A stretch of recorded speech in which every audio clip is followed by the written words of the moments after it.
Bom, eu quero começar aqui pelo Olavo.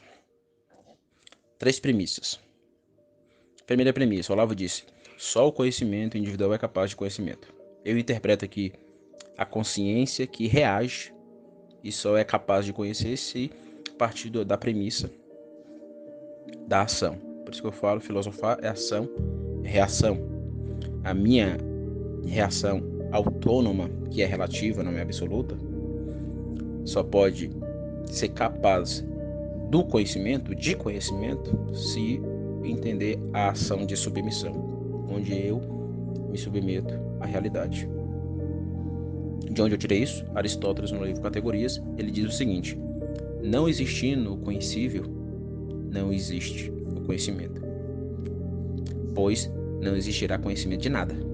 Contudo, não existindo o conhecimento, nada impede que o conhecível exista. Então ele está deixando claro que a realidade, no seu sentido pantarrem, a sua unidade geral, o universal,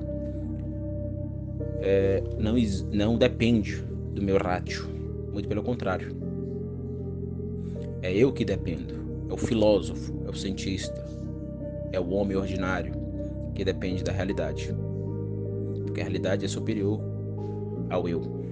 Então, filosofar é ação de submissão. Eu me submeto à realidade. Então, esse é o primeiro ponto. Só a consciência individual é capaz de conhecimento. E a minha consciência reativa ao ser capaz de conhecimento, ela deve partir dessa premissa da ação. A gente vê isso em Aristóteles. Então, o conhecível é a realidade. Então, o conhecível, sendo a realidade, possui um eixo em si mesmo, micro, macro.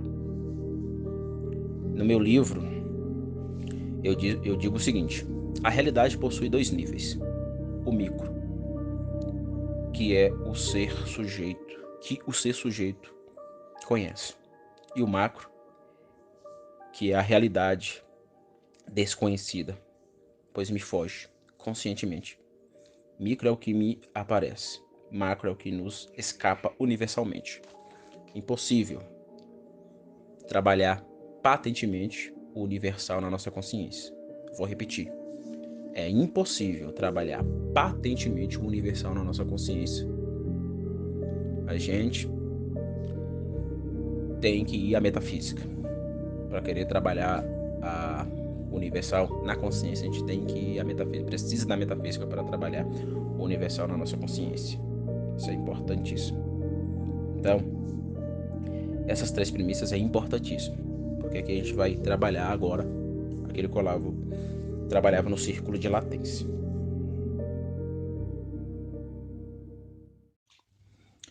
Então, adentrar no círculo de latência é primeiro lidar com a realidade.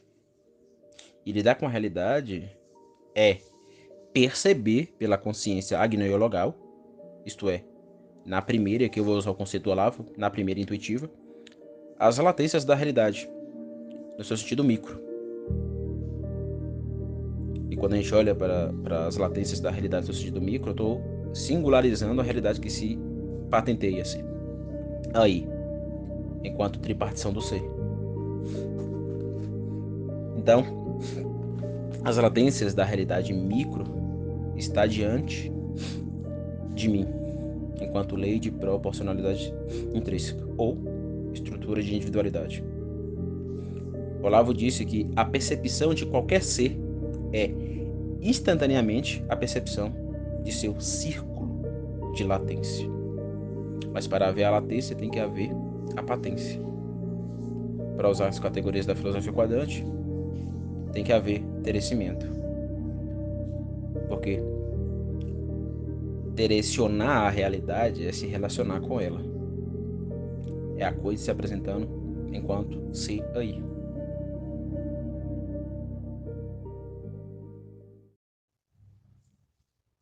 Consequentemente, assumindo outra premissa, há um método de confissão olaviana, que a gente retorna ao princípio de ação. Lembra lá que eu falei no primeiro áudio? Filosofar é ação de submissão. Então, Para o Olavo, o método de confissão consiste em admitir a existência da realidade que se impõe. O termo aqui impõe analoga-se com o que eu chamo de ação. Filosofar é ação. Então, a realidade que se impõe. Vou repetir, o método de confissão consiste em admitir a existência da realidade que se impõe. Mas você não tem domínio sobre elas, mas deve confessar que exerce poder sobre você.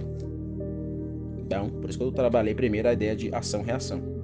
Então, isso aqui é muito importante, essas duas premissas aqui para a gente abordar círculos de latência.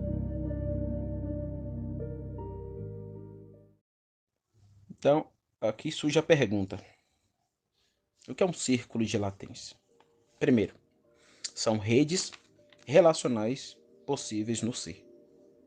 Esse é o primeiro ponto. Segundo, é a percepção agnoiologalmente da forma essencial de qualquer ser. E quando a gente trabalha ser, a gente trabalha o ser aí enquanto substância, né? Aí novamente a gente volta para a lei de proporcionalidade intrínseca, ou estrutura de individualidade, e o mundo enquanto suas esseidades, o ser e as suas dessemelhanças, né? Primeiro ponto, ficou claro, né? Primeiro ponto, círculo de latência trabalha as relações possíveis no ser. Segundo ponto, temos a percepção agnologicamente da forma essencial de qualquer ser. Terceiro ponto, essa percepção é expressiva, pois trabalha a forma essencial de qualquer ser, que é expressa.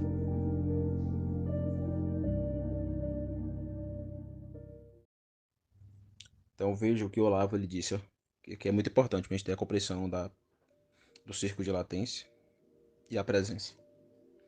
Ele diz: não existe intuição sem presença.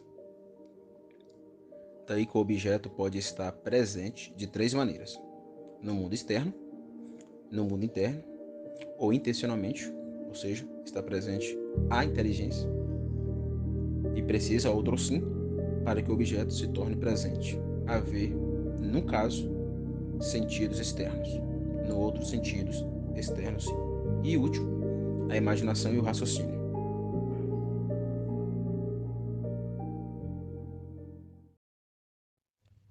Então aqui o Olavo, ele trabalha aqui três questões, né? A intuição na presença do ser, latente, enquanto eu indo até a realidade.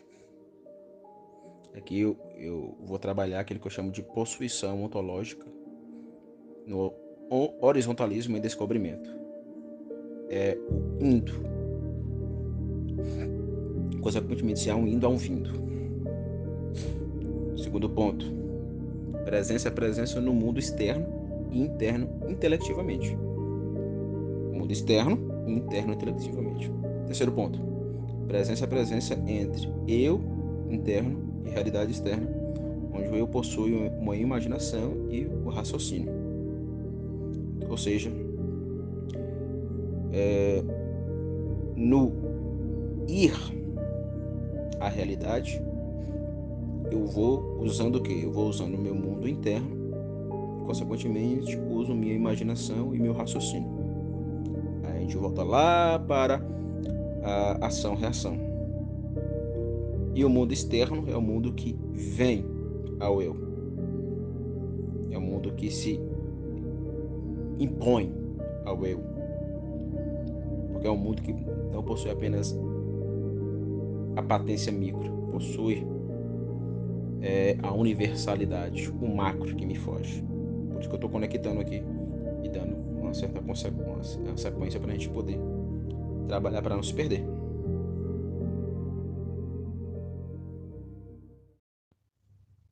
Então, continuando, a partir do círculo de latência, o eu que vai ao terceiro princípio, o terceiro princípio que vem até o eu, vem a partir desses três aspectos. O mundo externo, o mundo interno e a imaginação e raciocínio. Isso é muito muito importante esses três aspectos.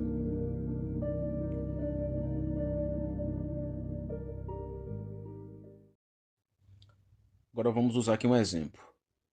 Gato e eu. Um gato e eu, Anderson. Quando a gente trabalha gato e eu, duas coisas ficam claras. Vou usar a fenomenologia do Russell porque o Olavo, ele pressupunha muitos conceitos russelianos. Trabalhar o eu é trabalhar o eu da noesis. Trabalhar o gato é trabalhar a noema. Eu, noesis, gato, noema. Esse é o primeiro ponto.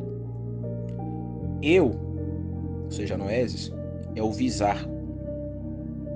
Aí vem a primeira intuição sensível, como fonte de luz.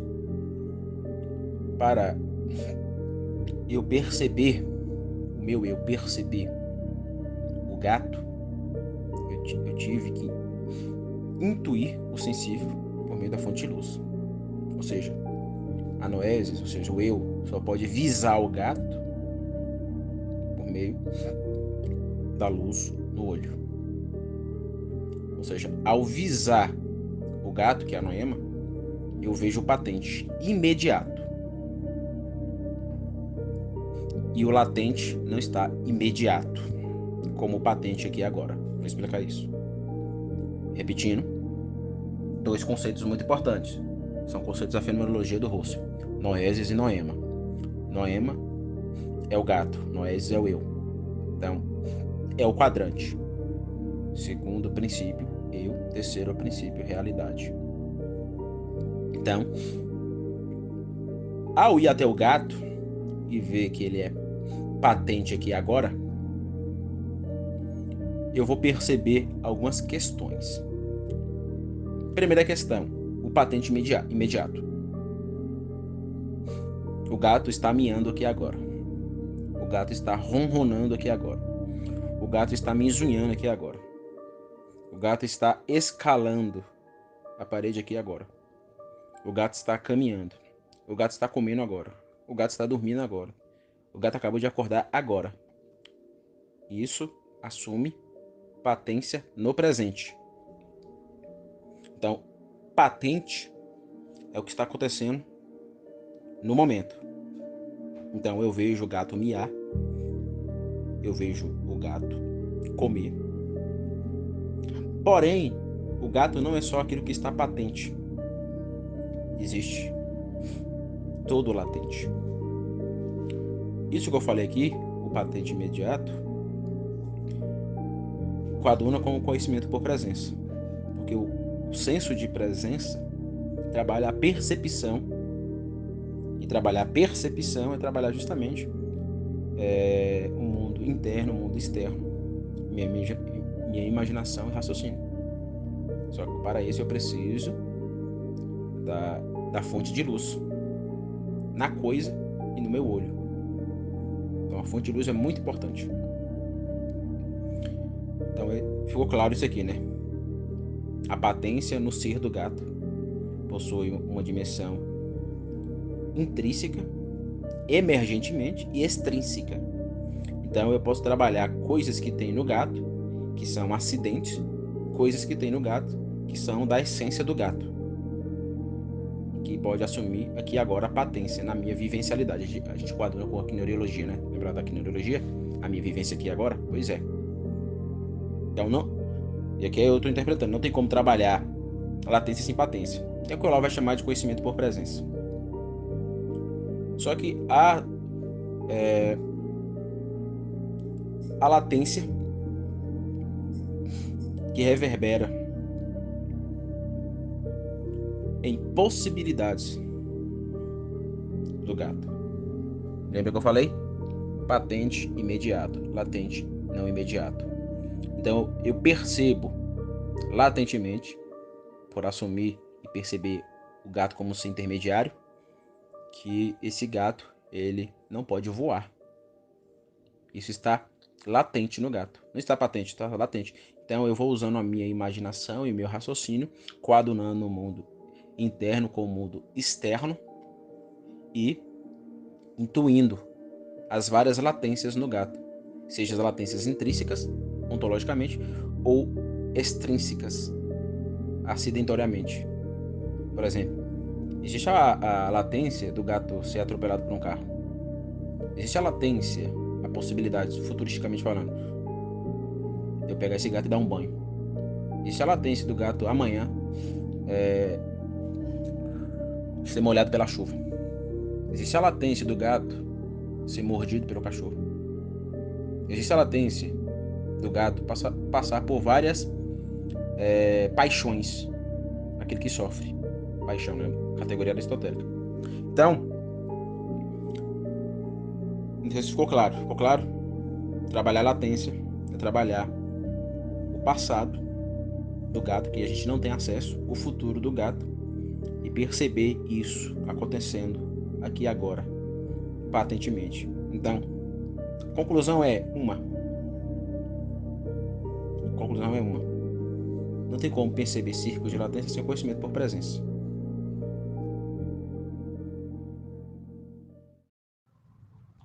Boa noite, pessoal. Eu vou dar continuidade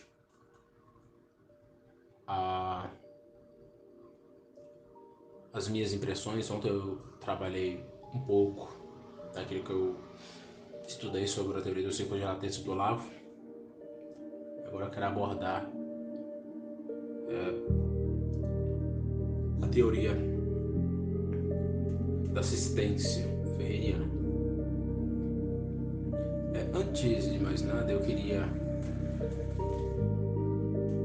partir de uma definição do René Guénon sobre metafísica. René Guénon, ele é um cara na metafísica bem interessante. E ele traz uma definição bem importante. Segundo Guénon, a metafísica é o estudo das possibilidades universais. Esse é um ponto muito importante. Então, lembra que eu falei? A filosofia primeira é muito importante justamente para tentar abarcar o macro, a qual nós não conseguimos patentear. Como a gente patenteia o micro? A gente patenteia o singular. Então, dimensão micro, né? Então, entender a metafísica como o estudo das possibilidades universais é bem importante. Então, o Mário Ferreira dos Santos, no livro Ontologia e Cosmologia, ele vai trabalhar a ciência do ser. Ou seja, trabalhar a ciência do ser, trabalhar também a ciência do cosmos. E neste livro, Ontologia e Cosmologia, ele vai trabalhar a ideia de existência. Existência é um signo que pode adjetivar um ser como forte. O conceito existente, se a gente for analisar linguisticamente, é um adjetivo neutro do latim sistens, ents. Então veja que é quase que uma junção desses dois conceitos, né? Então, na visão ferreriana da assistência, né, nós vamos encontrar justamente a questão daquilo que é prefixado, mas eu não vou abordar isso agora. Eu quero partir do Aristóteles, do livro 4. Em Metafísica, no livro 4, Aristóteles diz o seguinte: existe, com efeito, uma ciência que investiga o ser enquanto ser. Este conhecimento não será, certamente, comum às denominadas ciências específicas, visto nenhuma delas visa o ser enquanto ser de uma maneira abrangente. Então, abranger, como eu falei ontem, abranger o ser é entender os universais, que o René Guénon acabou de falar, o estudo das possibilidades universais, a qual a gente não consegue patentear. Então, a metafísica, ela abarca o universal. A metafísica vai ao universal. Ela busca o macro. ela busca o macro. É isso que Aristóteles, no livro 4 da Metafísica, está nos deixando claro aqui. Então, trabalhar a metafísica, trabalhar o ser enquanto ser e seu modo, sua maneira abrangente é justamente trabalhar ontologia. Então esse é o primeiro áudio, vou mandar outro.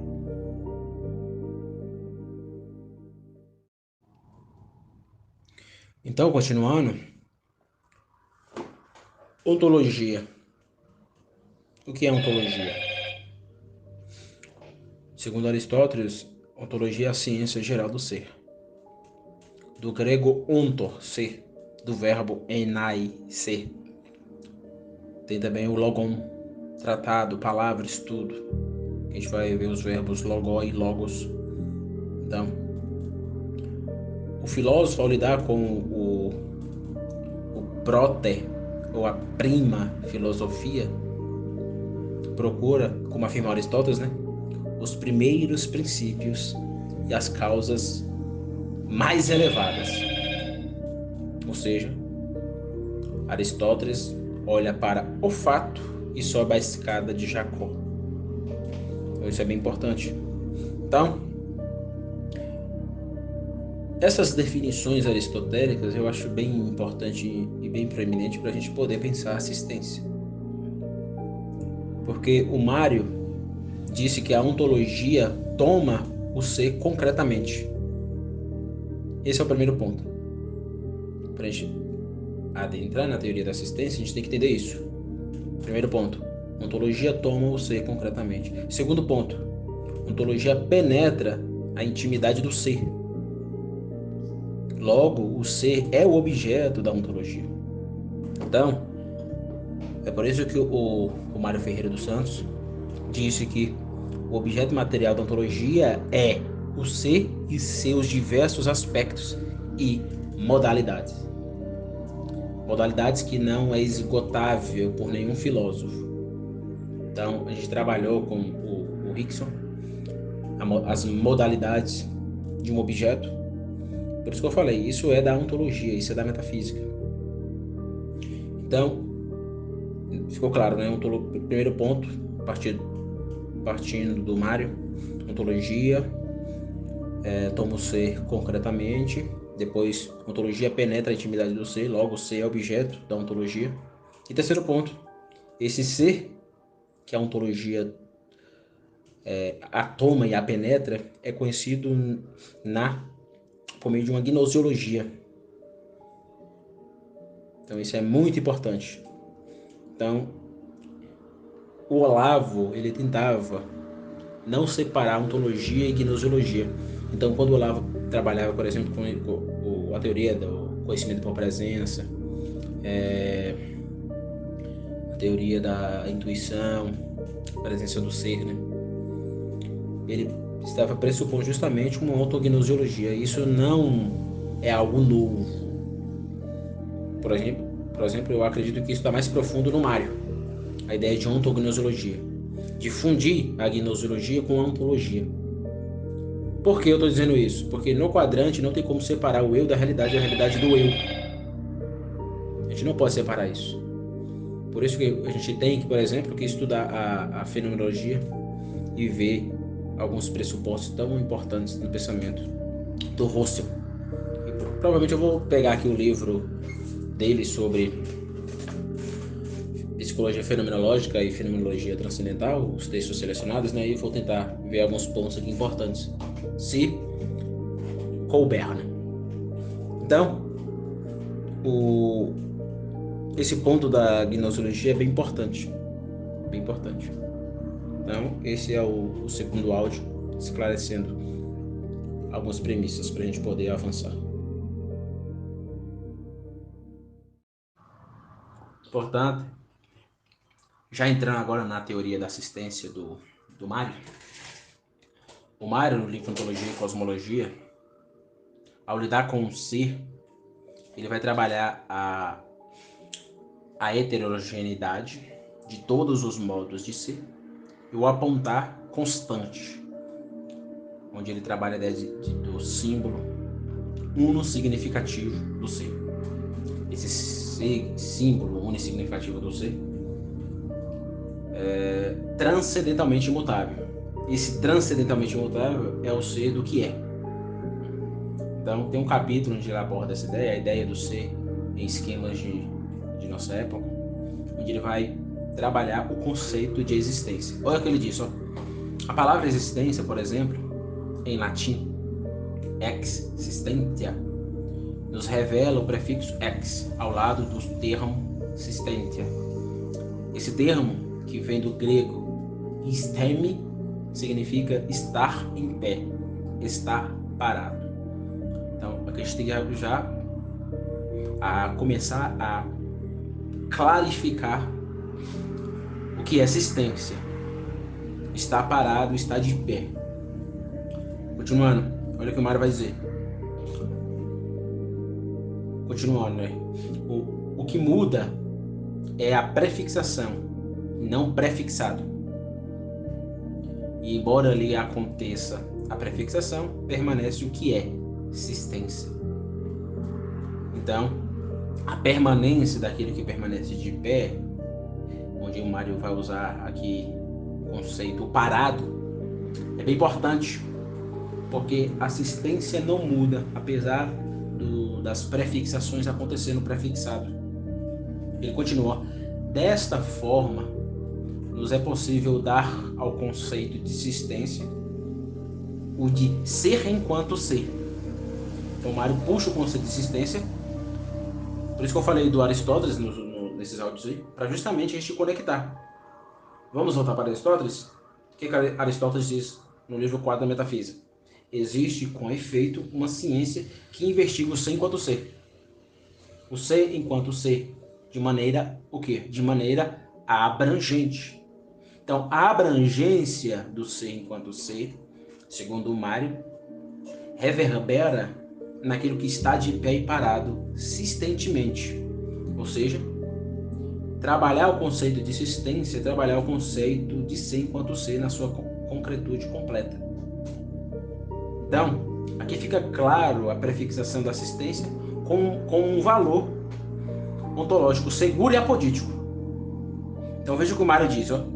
Tudo é existência enquanto ser, mas é prefixado enquanto acontecer. Veja, o Mário ele usa no livro Ontologia e Cosmologia o conceito daquilo que é existente, do grego isteme, que significa estar de pé. Então, a coisa que está de pé e parado, ela é o que é. Ela é o ser enquanto ser. Porém, ela não fica preso. Ela não fica preso na dimensão isteme, ou seja, na dimensão do estar parado, do estar em pé. Porque a existência enquanto ser possui um acontecer. E um acontecer em várias modalidades. Eu vou colocar esses conceitos aqui. O Mário não usa esse conceito, mas eu vou colocar as várias modalidades para abranger o ser enquanto ser. Então, veja o que o Mário disse. Desta forma, nos é possível estabelecer o seguinte quadro. Que quadro? Primeira, prefixação, ou seja, o acontecer de prefixações no prefixado. Então, existe o prefixado e as prefixações neste acontecer prefixado existentemente, que é o ex, o in, o per, o cum, o sub, o re, o ad, o des e o super. Trabalhar assistência é ir para a lei da unidade. Trabalhar assistência enquanto existência é trabalhar essa existência enquanto oposições, dualidades.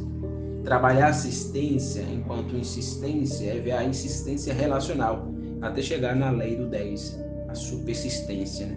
Então, por isso que eu falei que existe aí uma coadunação entre as leis eternas e a teoria da assistência do Mário Ferreira dos Santos. Então, querendo ou não, ele acaba abarcando o platonismo e o aristotelismo. O Mário é fenomenal. Mário é fenomenal.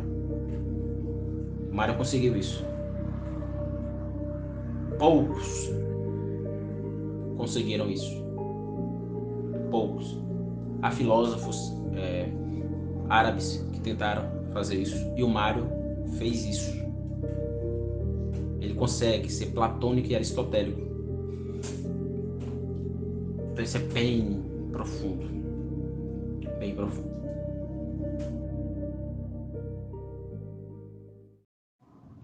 Anderson, eu não entendi essa ideia do acontecer das prefixações no prefixados, dos prefixados ou no prefixado. Então, se existe STEM, que está de pé e parado, assistência, o prefixado, existe o acontecer da existência, existe o acontecer da insistência, existe o acontecer da persistência, existe o acontecer da consistência, existe o acontecer da assistência, existe o acontecer da desistência e existe o acontecer da supersistência. Anderson, não ficou claro ainda o conceito de existência. O que é existência? Existência são todos os seres reais, ideais, ficcionais, metafísico, ficcionais, que têm existência prefixada e determinado. Então, existência é o prefixado, é o determinado.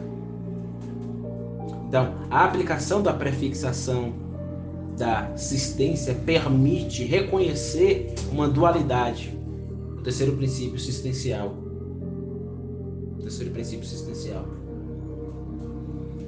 Para quem conhece, é o que eu falo, né? Tá a realidade. Quando eu falo terceiro princípio quadrante, eu estou trabalhando a realidade enquanto existência.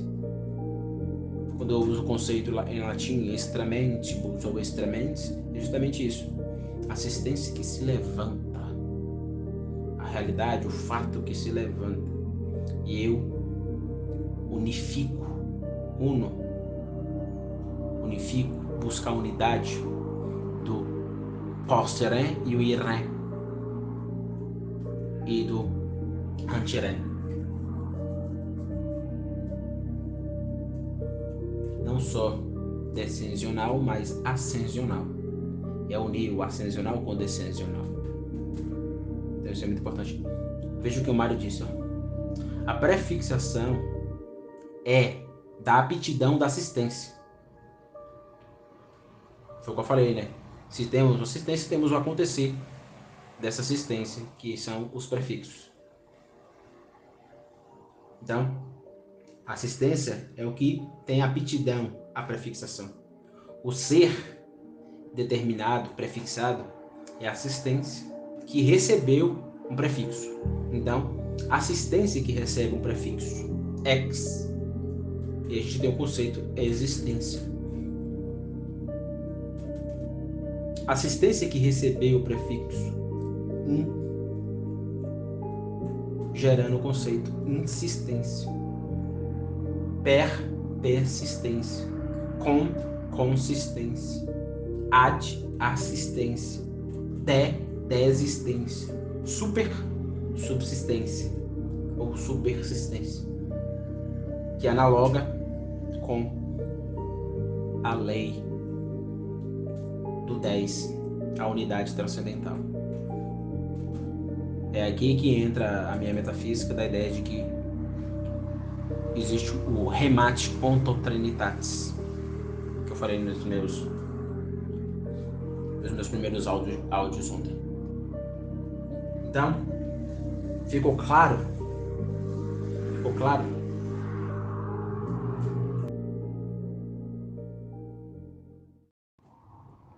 Vamos lá, né? Não terminei.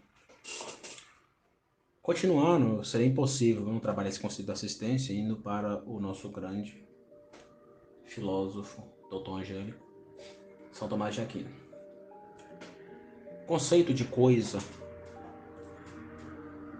no latim, res, coisa, tem uma profundidade bem interessante.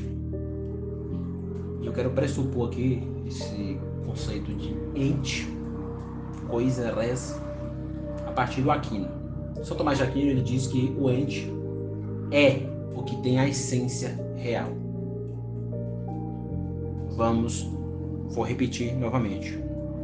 Para São Tomás de Aquino, o ente é o que tem a essência real. E para o Mário, a essência do ente é o ser. Vou repetir. Se para o São Tomás de Aquino o ente é o que tem a essência real, para o Mário, a essência do ente é o ser. E trabalhar o ser é trabalhar a existência aqui e agora. Então, olha o que o Mário diz. Se afirmarmos, que o ente é o que é apto a existir realmente, nesse caso, é o que tem res. Então, trabalhar ente é trabalhar o ente enquanto res. Então, a partir da opinião dos escolásticos, o Mário está reverberando isso aqui, né? Quando a gente olha para o ente, a gente vê o ente coadunado com esse conceito tão importante que é a res. Então, o ente é o que é apto a existir realmente, e nesse caso, é o que tem res. Então, para o Mário, seria o que tem existência. E existência vem da onde? Não tem como trabalhar o acontecer da existência sem o stemme, sem o levantar daquilo que é prefixado. Para acontecer a existência, tem que haver o levantar da assistência. Então, se o Mário começou como alfa, aqui agora é minha colocação, viu, gente? Se o Mário começou como alfa na prefixação ontológica assistencial, eu, sem abandonar esse alfa, claro, né? Quero construir um ômega e terminar na sufixação ontológica. Então, se o Mário Ferreira dos Santos trabalha a prefixação ontológica, eu estou batizando isso aqui, essa ideia de prefixação ontológica é eu, Anderson, para deixar claro. Então, se o Mário trabalha uma prefixação ontológica, eu quero trabalhar uma sufixação ontológica. Quem estuda a gramática sabe, né? Prefixo, sufixo. Porque o Mário toma o conceito existência, e vai vendo ontologicamente o acontecer da assistência e prefixando esses aconteceres. Como eu acabei de falar, né? Ex, in, per e assim sucessivamente. Então, o Mário é um alfa ontológico e eu quero construir um ômega. Que ômega é esse? É entender que existe toda uma policromia, poli de muitas, cromia de cores, no conceito de ânsia. Se existe uma prefixação na assistência, existe uma prefixação da ação, do acontecer. Eu não vou entrar nisso agora, nessa minha teoria da sufixação ontológica,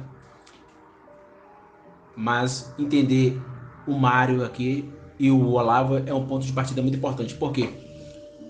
Porque eu vou pegar a teoria do círculo de latência e vou construir ontologicamente uma teoria, vamos olhar para a realidade ontologicamente,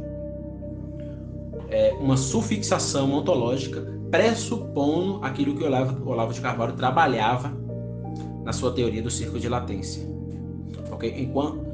Quando minha consciência olha para a coisa, ela percebe as prefixações ontológicas do Mário, mas também percebe toda uma latência, só que essa latência é mais ligada na primeira. O Olavo levava a sério a ideia do Russo de olhar para as coisas mesmas e dizê-la na primeira. Porém, eu quero olhar para as coisas mesmas e dizê-la a partir da ciência útil ou da ontologia.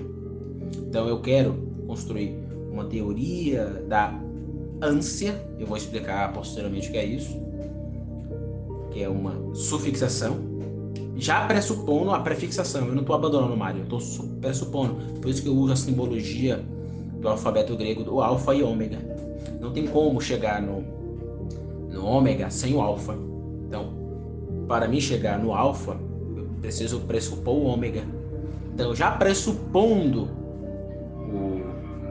o alfa ferreiriano, eu vou construir uma teoria, um ômega, onde eu vou trabalhar uma policromia latenteal, ontologicamente falando.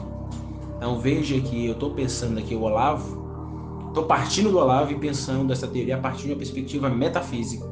Então, além de perceber a teoria das 12 camadas da personalidade como leis no ser, eu estou partindo da teoria olaviana do círculo de latência, pressupondo assistência, a teoria da assistência do Mário, e a partir disso tentando construir um olhar filosófico, a metafísica da filosofia quadrante, que vai coadunar com aquilo que eu chamo de os 10 mandatários. Então, eu fiz todo esse caminho para chegar naquilo que eu quero propor como hipótese. É uma hipótese, não estou dizendo que... Então, quando eu for demonstrar essa minha metafísica, então, posso ser que possa haver algum problema e estou totalmente aberto a ser corrigido, etc. Até porque é uma hipótese. Mas eu tenho pensado isso. Agora eu vou tentar aprofundar aqui todas as prefixações, ou seja, todos os aconteceres do STEM, ou seja, daquilo que está em pé persistentemente.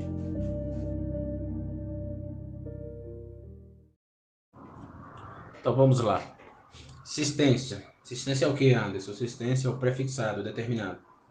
Ou seja, tudo que é sendo.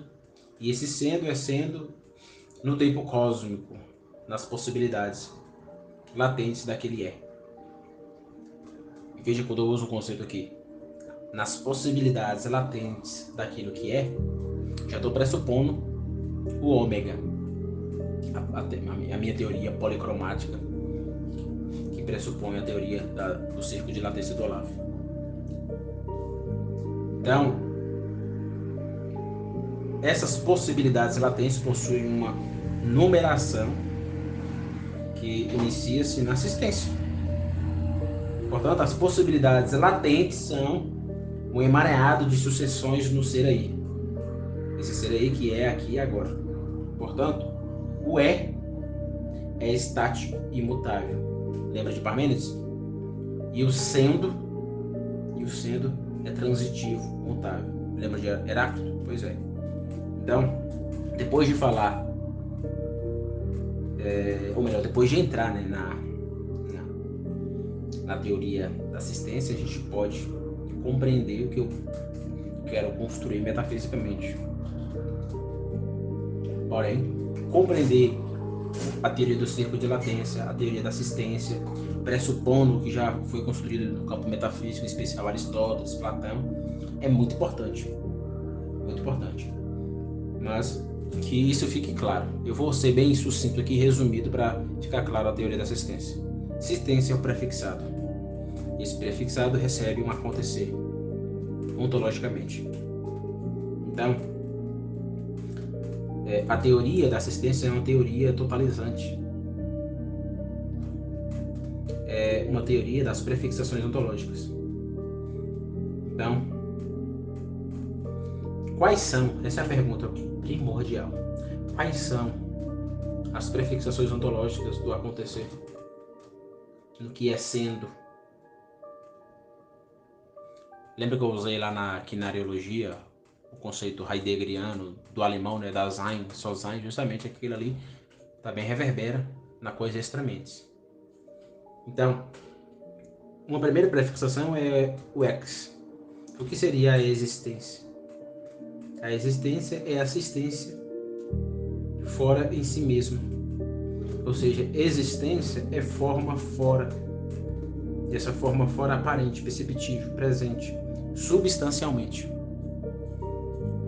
Se há uma assistência que existe, ou seja, uma assistência que existe, há uma assistência que também se antecipa na insistência. E veja, não tem como eu falar de insistência sem pressupor existência, não tem como pressupor a palavra ou o conceito ontologicamente existência sem o conceito de existência.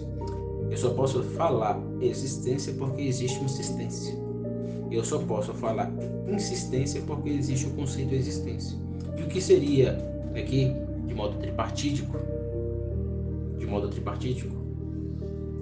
Insistência. Por que tripartítico? Existência, existência e insistência. Insistência é a forma mantida. Insistência é a forma mantida. Mesmo com a predicação da ação.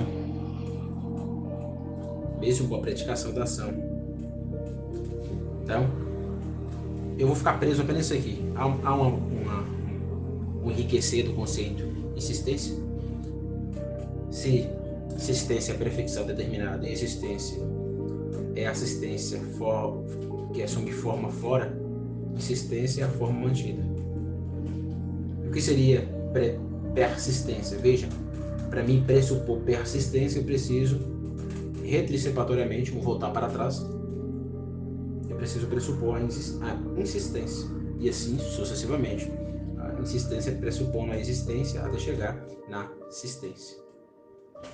A persistência é tudo que persiste dentro de uma reciprocidade. Por isso que eu falei, entender as leis eternas é importante para a gente compreender que essa teoria da assistência do Mário. Então, além da persistência, há um outro acontecer da prefixação ontológica, que é a consistência. O que seria a consistência? A consistência se dá numa relação do tender para dentro, intenso, e fora, extenso. Numa oposição que não é contradição. Porque existe a dualidade, a antinomia. Outro conceito importante é a subsistência. Subsistência é o que está no ser e perdura. Outro conceito importante é resistência. É a capacidade do ser de resistir. É a capacidade da forma de resistir. Lembra que eu falei para vocês, não sei se foi nesse grupo ou foi no, acho que foi no outro grupo, o indutivo, se não me engano, que a forma é importantíssimo, porque a forma toma a matéria que aparece quando a gente olha para uma substância. Apesar de estar os dois lá, não tem como a gente separar, mas o que reverbera é justamente a morfé. Então, justamente isso aqui. Porque a morfé, ela acaba abarcando o ente que está aí.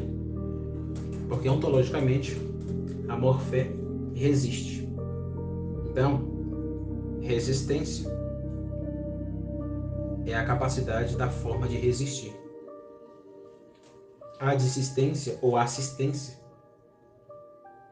é o que está junto, pois tudo que resiste junto numa assistência. Exemplo, a forma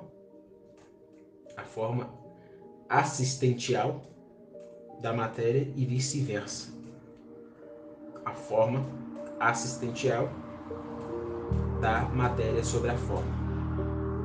O sínodo, a coadunação, a unificação. E por fim, da existência.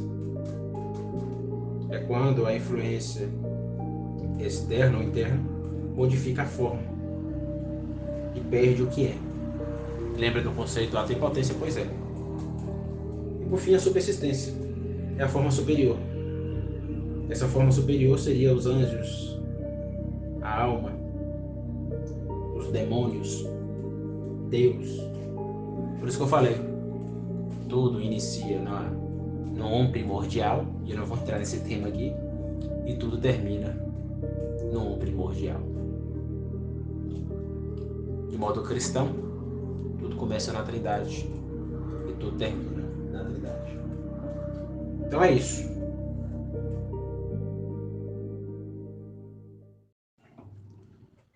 E por fim, como eu falei que queria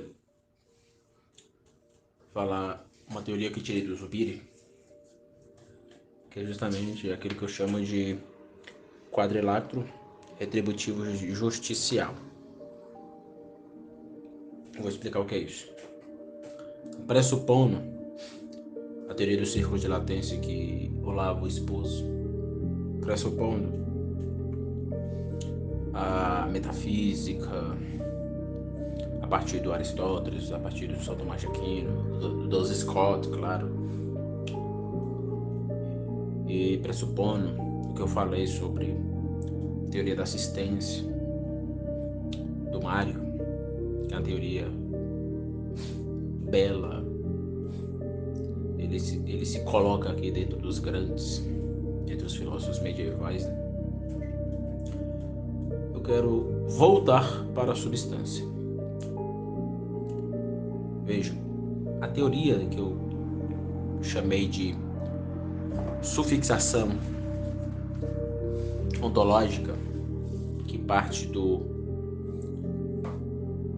alfa ferreiriano e termina em um ômega quadratizante, trabalha justamente a substância, a ignorância, a circunstância, a distância, a sonância, a elegância / exuberância, a importância, a instância, a militância e a tolerância / vigilância. Essa teoria é uma teoria que vai casar com a teoria da assistência, consequentemente com a teoria dos 10 mandatários. Eu não vou explicar o que é isso agora, a teoria dos 10 mandatários e a teoria da policromia, decapolicromática, porque pressupõe também o conhecimento do pensamento do Hermann Doiver. Eu acredito que, acho que nenhum de vocês aqui conhece o Doiver. Então, se eu vou falar aqui, eu vou usar conceitos da filosofia cosmonômica e não vai dar certo. Então, não quero expor isso agora, apesar de ser importante, e eu posso fazer isso futuramente. Então, como eu acabei de falar, a primeira cor, eu vou usar aqui o conceito de modo analógico, que é o conceito de cor, né? E o protos, do grego primeiro. E aqui eu estou seguindo os passos do Aristóteles, como bom aristotélico. Tudo começa na substância. O que é a substância? Ousia significa aquilo que é. Claro, eu estou partindo do nosso idioma, né? Significa aquilo que é. O que existe fora. Novamente, lembra o que existe fora? Por exemplo, pressupondo o pensamento ferreiriano da assistência e seus aconteceres, ou o seu acontecer. Um dos seus aconteceres, ou um dos seus acontecer, é justamente a existência. Tudo que existe, existe assumindo forma fora. Então, o que existe fora, ou seja, aquilo que é, aquilo que existe fora, aquilo que é existente, e aquilo que é, enquanto existência, é existente. Então, a própria definição de ousia já remete à teoria da assistência ferreiriana. Então, por isso que eu trabalhei esses conceitos do Olavo, do Mário, para poder abordar essa teoria. Então, ousia é aquilo que existe fora. E o que eu chamo de protos policromático do círculo de latência senciente, protos, primeiro, é um aritmos nomos, é uma lei, é uma ordem, é uma regra, é um protos ren. E quem querer saber mais sobre isso, leia o livro Pitágoras e o Tema do Número. O Mário vai trabalhar muito essa questão. Um livro muito bom, gostei muito.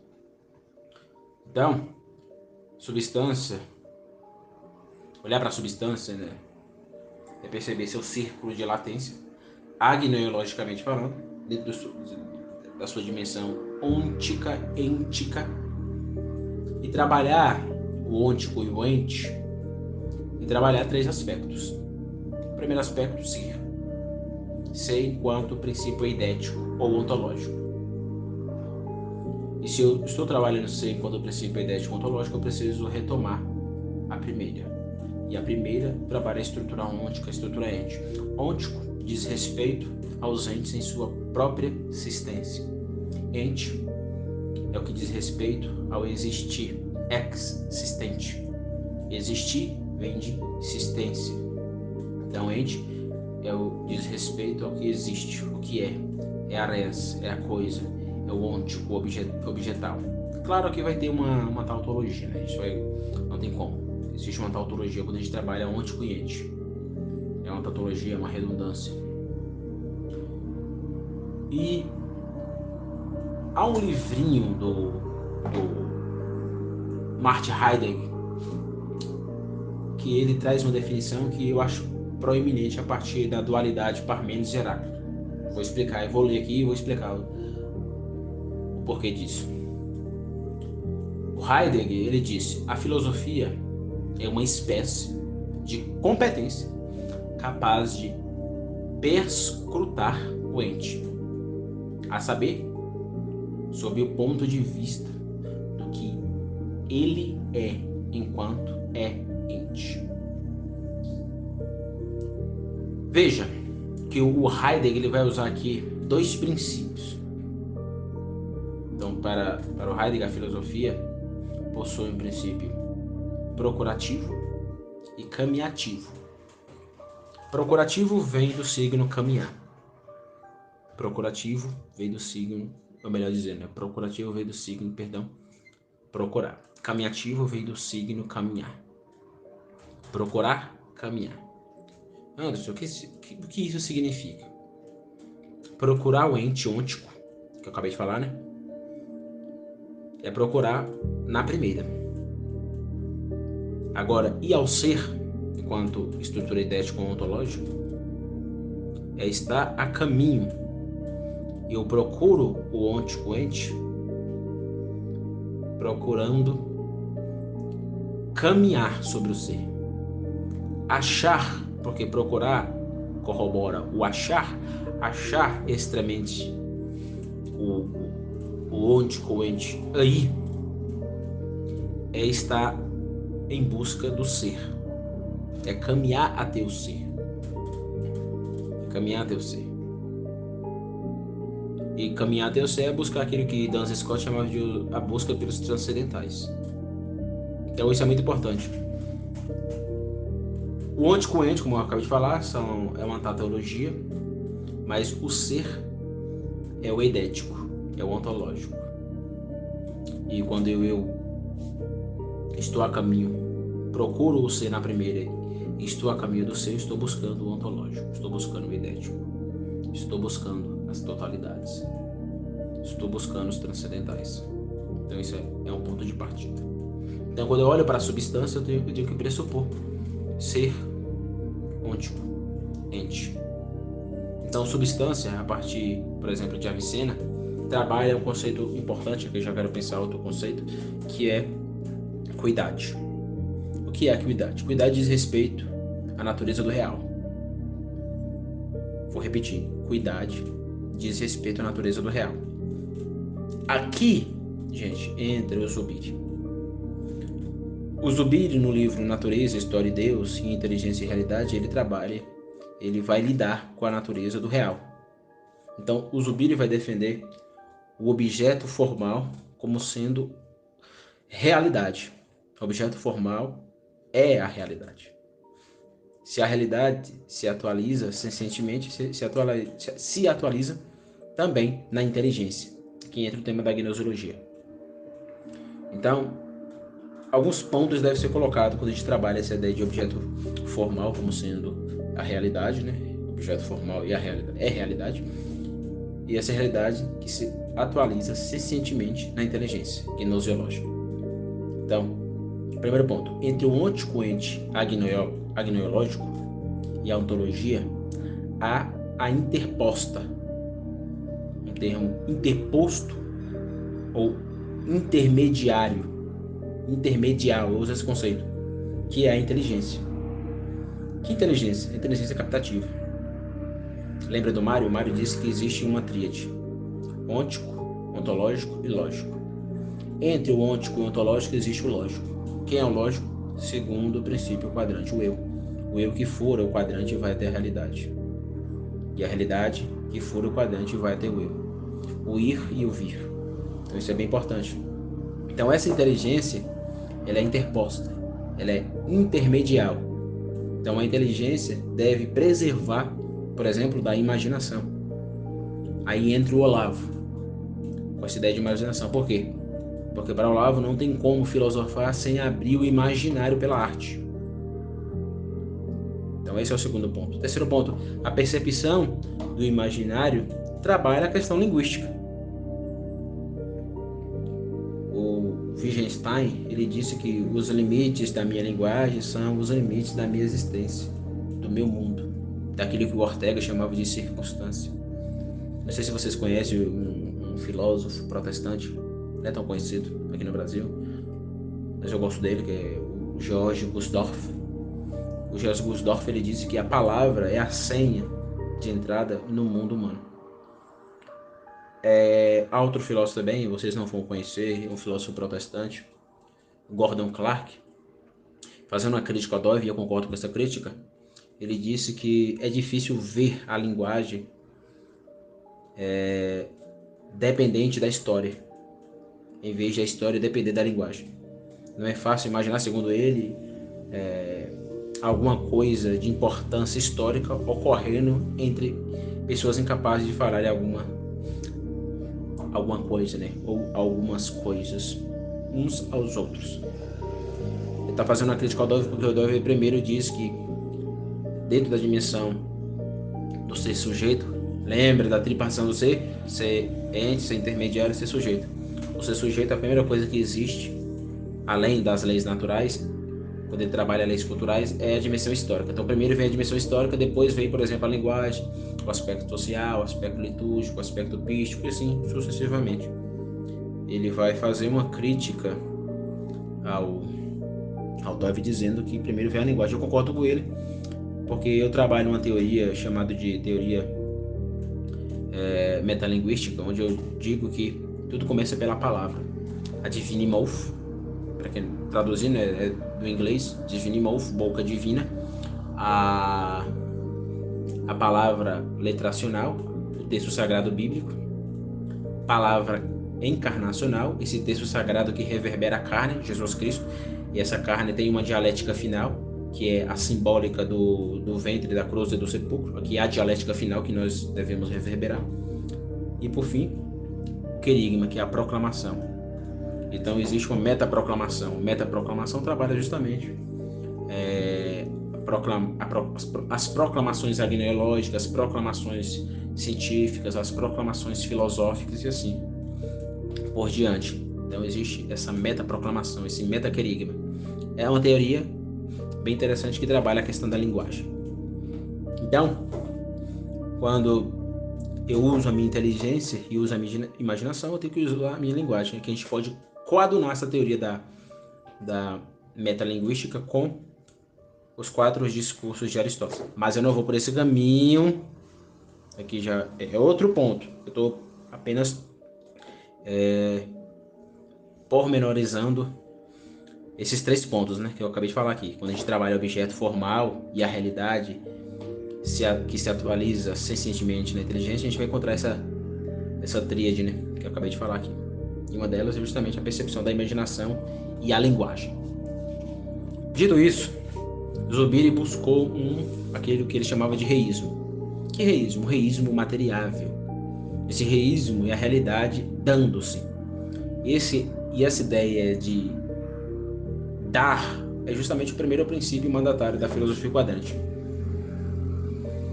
É, para usar uma linguagem velho-testamentária, uma primícia ontológica. Uma primícia ontológica que abarca todas as formas de metafísica. Todas. Quando eu digo que tudo possui uma regulação ontotrinitatis, vai abarcar as metafísicas, pelo menos os pontos de partida. Por exemplo, ponto de partida da metafísica ferreriana, as leis eternas, unidade, abarca. A unidade é dada pela Trindade. Substância aristotélica nas categorias, vai abarcar, porque a substância é dada ontotrinitatismente. Aspecto modal numérico do Deuve, por exemplo, vai abarcar, porque ela é dada de modo ontotrinitatis. Então, o primeiro mandatário é abarcante. E esse primeiro mandatário, essa primícia ontológica, ela é coadunante com várias filosofias positivas e concretas, né, para usar aqui os conceitos do Mário. Então, o Zubiri está correto quando ele diz isso, que a realidade, esse reísmo, é a realidade dando-se. Então, esse reísmo dando-se é dar conta da res. Então veja que eu estou usando os conceitos porque eu fiz esse rodeio todo, desde ontem até agora. Porque se eu fosse falar isso aqui sem dar os pressupostos, vocês iriam começar a fazer várias perguntas e eu teria que explicar isso tudo de novo. Então seria melhor eu introduzir tudo isso que eu introduzi desde ontem até agora para entrar nisso aqui, porque eu estou pressupondo tudo isso que eu falei. Cerco de latência, teoria da assistência, metafísica ferreriana, a metafísica aristotélica, algumas sentenças do São Tomás de Aquino. Então, se eu não falasse isso aqui, isso ficaria complicado. Então, quando a gente trabalha essa ideia de que o Zubiri buscou um reísmo material, ou seja, esse reísmo é a realidade dando-se, ele logo entendeu que saber é dar-se conta da res. Saber é dar-se conta da res. É por isso que o Zubiri disse: saber não é raciocinar nem especular. Saber é ater-se modestamente à realidade das coisas. Isso está onde, Anderson? Livro Natureza, História e Deus. Página, eu posso mostrar a página. A única autoridade é a demonstração. Eu li o cara. Página 82. Na edição, eu tenho a edição em espanhol, em PDF, e tem também em português. Então, eu posso dar aqui, quem querer, de onde eu tirei. Então, vamos prestar atenção nesse ater-se. Esse ater-se, para além de um reducionismo da revolução afetivista, sensitivista, é sentir. Então, sentir não é contradizer o inteligir, é integração.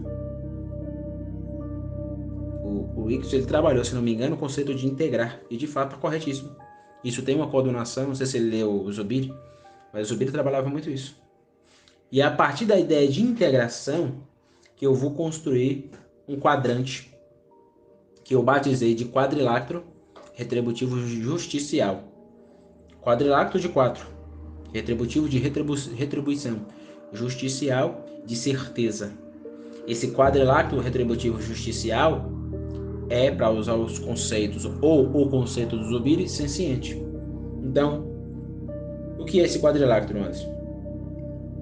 É o sentir em 4 aspectos. Primeiro, impressão. Segundo, experimentação. Terceiro, instalação.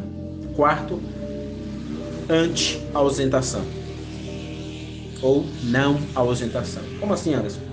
Primeiro ponto, trabalhar a minha senciência na substância é trabalhar o sentir. E trabalhar o sentir é trabalhar o sentir enquanto impressão. Então, sentir é impressão. Então, sentir é impressão da realidade. Sentir é experimentar a realidade. Sentir é sentir, se instalando na realidade. Sentir é sentir na anti-ausentação da realidade. Então, primeiro ponto, imprimir a realidade. Segundo ponto, experimentar a realidade. Terceiro ponto, se instalar na realidade. Quarto ponto, não se ausentar da realidade. Quando eu uso esses 4 princípios, eu unifico naquilo que eu chamo de filosofar é ação de submissão. Lembra que eu falei? Eu sempre falava isso. Filosofar é ação, é reação. Então, aqui é eu que coloquei, eu que escrevi esse texto aqui, ó. Abre aspas. Eu digo, para entender a impressão da realidade, precisa-se entender a não ausentação na submissão. Logo, experimentar é se instalar na realidade. Aí veja o que o Zubiri disse no livro Natureza, História e Deus. O sentir como a realidade é a potência, e também latência, porque não existe potência sem latência, é a patência real de algo. Me perdoe, eu li errado, né? Não é potência, é patência. Sentir como realidade é a patência, por isso que eu falei que a latência também está com a patência. Sentir como real é a patência real de algo. O sentir é a realidade primária da verdade. E sentir é sentir nesse quadrante. E o quadrante não é estático, é cinemático. Se eu busco imprimir a realidade, eu a busco experimentando a realidade, me instalando na realidade e não me ausentando na ação de submissão. Se não me ausento, me instalo, logo experimento, imprimindo a realidade. Se experimento a realidade imprimindo a realidade, me instalando na realidade, não me ausentando. Se estou me instalando na realidade, estou experimentando a realidade e imprimindo a realidade, não me ausentando da realidade. Ação de submissão. Isso é ser ciente. Essa é a teoria do quadrilátero retributivo justicial. Isso vai coadunar com o primeiro prótos, que é a substância. Então, pensar a substância, por exemplo, a partir do Duns Scotus, é pensar o conceito de essa idade. Quando eu olho para essa idade, eu olho para essa idade percebendo o particular, o individual, o ente unificado. Então, do latim, aeseitas, me perdoe meu latim, significa esse tipo de res, esse tipo de coisa. Então, isso é muito importante, muito importante. Então é isso. Fiz esse rodeio todo para falar só esse pedacinho aqui do quadrilátero retributivo justicial.